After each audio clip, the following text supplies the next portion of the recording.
다 같이 사도신경 하심으로 신앙 고백하시며 새벽 기도회를 시작하겠습니다.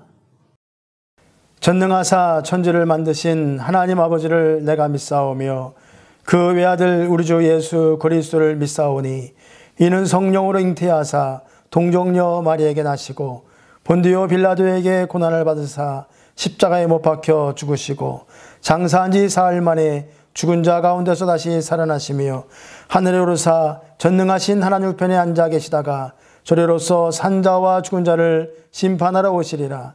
성령을 믿사오며 거룩한 공예와 성도가 서로 교통하는 것과 죄를 사하여 주시는 것과 몸이 다시 사는 것과 영원히 사는 것을 믿사옵나이다. 아멘.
이 새벽의 벌 하나님의 말씀은 시편 31편 19절로 24절의 말씀입니다.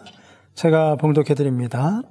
주를 두려워하는 자를 위하여 쌓아두신 은혜 곧 주께 피하는 자를 위하여 인생 앞에 베푸신 은혜가 어찌 그리 큰지요.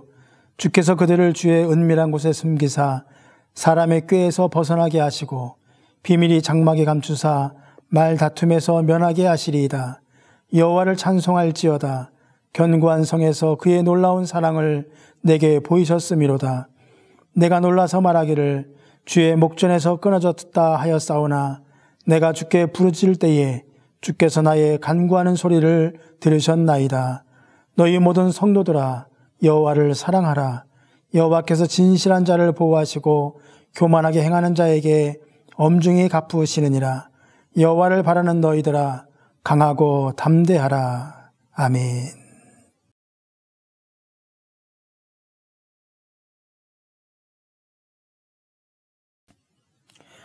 오늘 이 시간 함께 봉독한 시편 31편의 말씀을 가지고 쌓아두신 은혜, 베푸시는 은혜라는 제목으로 함께 은혜를 나누고자 합니다. 우리는 이 세상을 살아가면서 여러 가지 이유로 많은 어려움을 만나게 됩니다. 때로는 전혀 소망이 없는 것처럼 보이는 가운데 처할 때도 있습니다. 그러나 그것이 전부가 아닙니다. 왜냐하면 우리의 모든 삶은 하나님의 손에 있기 때문입니다. 하나님의 손에 있는 자는 죽은 것 같아도 죽은 자가 아닙니다. 하나님의 손은 죽은 자라도 다시 일으키는 능력의 손입니다. 보십시오. 다윗은 죽은 자와 같고 깨어진 그릇 같다고 오늘 본문에서 고백하고 있습니다. 그러나 결국은 하나님께서 그를 다시 일으키시고 회복시키셨습니다. 시편 31편은 다윗이 힘든 시기를 보내면서 하나님께 간구하는 기도의 내용을 담고 있습니다. 1절을 보니까 여호와여 내가 주께 피하오니 나를 영원히 부끄럽게 하지 마시고 주의 공의로 나를 건지소서라고 고백합니다. 힘든 시간 속에서 다윗은 하나님께 의지하면서 자신을 구해달라고 간구하고 있습니다. 얼마나 힘든 시간을 보내고 있는지가 또한 9절에 보면 자세히 기록되어 있습니다. 여호와여 내가 고통 중에 있사오니 내게 은혜를 베푸소서. 내가 근심 때문에 눈과 영혼과 몸이 쇠하였나이다 라고 고백합니다. 얼마나 힘든 시간, 고통의 시간을 보내고 있었던지 근심 때문에 잠도 이룰 수 없고 영혼과 몸이 쇠할 대로 쇠하였다고 고백하고 있습니다. 이어서 10절에서는 내 일생을 슬픔으로 보내며 나의 연수를 탄식으로 보내고 있으며 또 내 기력이 약해지고 뼈가 쇠하였다고 고백합니다. 12절 끝을 보면 다윗은 자신의 이러한 상황을 두고 깨진 그릇과 같다고 고백하고 있습니다. 그런데 다윗은 이러한 극심한 고통의 상황 속에서 14절을 보면 하나님을 의지하는 믿음의 고백을 합니다. 여호와여 그러하여도 나는 주께 의지하고 말하기를 주는 내 하나님이시라 하였나이다. 바로 다윗은 하나님을 의지하는 그 믿음을 놓치지 않았습니다. 그리고 이런 힘든 상황 속에서 나는 하나님을 의지하겠다고 믿음의 선언을 합니다. 우리의 삶 속에서도 남에게 말 못할 많은 고통과 어려움이 놓일 때가 우리에게 있습니다. 근심으로 인하여 영혼이 괴롭고 몸이 상할 때가 있습니다. 그럴 때 우리는 다윗의 고백처럼 하나님을 의지하고 나아가야 될 줄로 믿습니다. 오늘 본문 앞절들은 다윗이 당하는 고통으로 인해 호소하는 성격이 강한 반면 오늘 본문 19절부터 시작되는 말씀들은 하나님을 찬양하는 성격이 강합니다.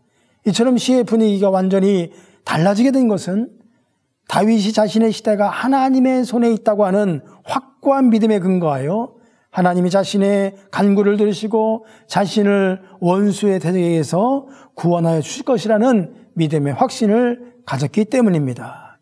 오늘 19절을 보면 주를 두려워하는 자를 위하여 쌓아두신 은혜 곧 인생 앞에서 주께 피하는 자를 위하여 베푸신 은혜가 어찌 그리 큰지요 라고 노래하고 있습니다. 주를 두려워하는 자라는 것은 하나님을 경외하는 자를 의미합니다. 바로 하나님을 경외하는 자로서 하나님의 권능을 인정하고 그분의 말씀에 순종하는 자를 말합니다. 다윗은 이러한 하나님을 경외하는 자에게 하나님은 하나님의 예비하신 은혜를 쌓아두었다고 말씀하고 있습니다. 그리하여 하나님을 경외하는 자에게 반드시 하나님의 은혜가 풍성하게 내린다는 것입니다. 마치 하나님은 곡식 창고에 곡식을 쌓아두신 것처럼 당신을 경외하는 자들에게 베푸실 은혜를 쌓아두고 계십니다. 또한 이어서 주께 피하는 자를 위하여 인생 앞에 베푸신 은혜가 어찌 그리 큰지요 라고 고백합니다. 쌓아두신 은혜가 베푸신 은혜로 바뀌는 놀라운 그 은혜는 언제 시작됩니까? 바로 하나님을 의지하고 하나님을 신뢰하고 하나님께 피할 때에 하나님은 이 놀라운 은혜를 베풀어 주십니다. 오늘 하루를 살아가는 우리 양의 모든 성도들, 하나님께서 여러분들을 위해서 예비하신 쌓아두신 은혜가 있음을 믿으시고 그 은혜가 베푸신 은혜로 놀랍도록 여러분의 삶 가운데 임하는 복된 하루가 되기를 주님의 이름으로 간절히 바라겠습니다. 기도합니다.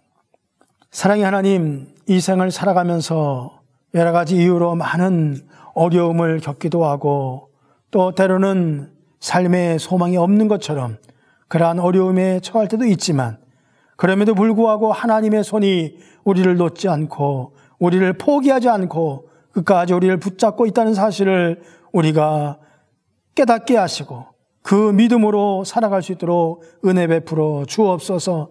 다윗은 하나님께서 하나님을 신뢰하는, 하나님을 두려워하는, 하나님을 경외하는 자를 위하여 예비하신 은혜가 큼을 보았고 또 예비하신 은혜가 베푸신 은혜로 우리에게 임하는 것을 보며 그는 믿음으로 하나님 앞에 고백했습니다. 하나님, 오늘 하루를 살아갈 때에 하나님의 은혜를 붙잡고 살아가는 믿음의 복된 하루가 되도록 축복해 주옵소서. 예수님의 이름으로 간절히 기도하옵나이다. 아멘. 이제 주기도문 하심으로 새벽 기도회를 마치겠습니다. 하늘에 계신 우리 아버지여, 이름이 거룩히 여김을 받으시오며 나라의 임하옵시며 뜻이 하늘에서 이루어진 것 같이 땅에서도 이루어지이다. 오늘날 우리에게 일용할 양식을 주옵시고 우리가 우리에게 죄 지은 자를 사하여 준 것 같이 우리의 죄를 사하여 주옵시고 우리를 시험에 들게 하지 마옵시며 다만 악에서 구하옵소서. 대개 나라와 권세와 영광이 아버지께 영원히 있사옵나이다. 아멘. 이 시간 말씀을 붙들고 함께 기도할 때에 하나님의 뜻을 따라 살기를 소망하며 또 오늘도 교회와 감독님을 위해서 또 코로나19로 인해서 고통당하는 많은 이들을 위해서 함께 기도하시고 또 각자 가지고 있는 기도의 개인 제목을 위해서 기도하시겠습니다. 통성으로 기도하십니다.